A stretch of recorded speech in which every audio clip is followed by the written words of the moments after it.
กราบสบายดีกันเนาะทุกคนเนาะคลิปนี้ได้มาพบกับอายอีกแล้วเส้นเก่าเส้นเคยเนาะคลิปนี้อายกะสิได้มาเฮ็ดกินให้ทุกคนเบิ่งคือเก่านั่นแหละแต่ว่ามื้อนี้นะสิเป็นเมนูที่ต่างจากเก่าๆนิดนึงเพราะว่ามื้อนี้นะขอแนะนำเมนูป่นปลาดุกนั่นเอง นั่นแหละเนาะมื้อนี้สิมาเฮ็ดป่นปลาดุกแล้วอายๆน้องๆเห็นหยังอยู่เนาะตอนนี้นะกินแล้วว่าเขานะได้อีหยังกินเนาะมื้อนี้เนาะไผที่ยังบ่ทันกินข้าวก็กินน้ำอายได้เด้อ วันนี้อายสิป่นปลาดุกให้กินเนาะ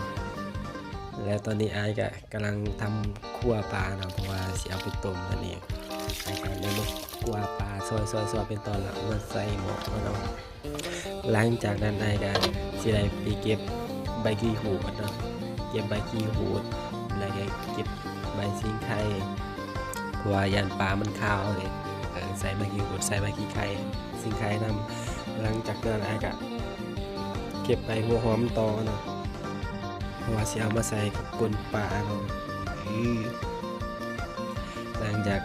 เก็บใบอันนี้แล้วก็อายก็เอามาใส่หม้อนะเพราะว่าตอนตะบิดละอายลืมเอามาใส่เนาะก็เลยเอามาใส่น้ำหลังแต่โดนอายก็ได้เบิ่งปลาคือคิดว่าปลาน่าจะสุกแล้วแหละเพราะว่าต้มกระโดนเติบหายกันเลยทำการขึ้นไปป่นนะฮะตอนแรกว่าอายว่าสิป่นเองเนาะพอดีมื้อนี้ก็เลยลองให้อายบุญมีเพิ่นลองป่นปลาให้กินลองเบิ่งซิมือเพิ่นว่าสิแซ่บส่ำใดเพิ่นป่นปลาเนาะ แต่ตอนนี้เพิ่นกำลังทำการแบบ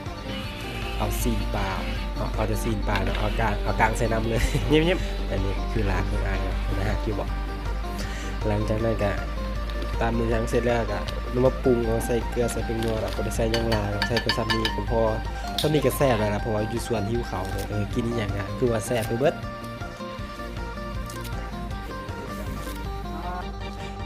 หลังจากนั้นก็แต่งให้ว่าเขาเมนูสำหรับมื้อนี้ก็มีแค่นี้อันนี้คือแม่กับหลานเนาะ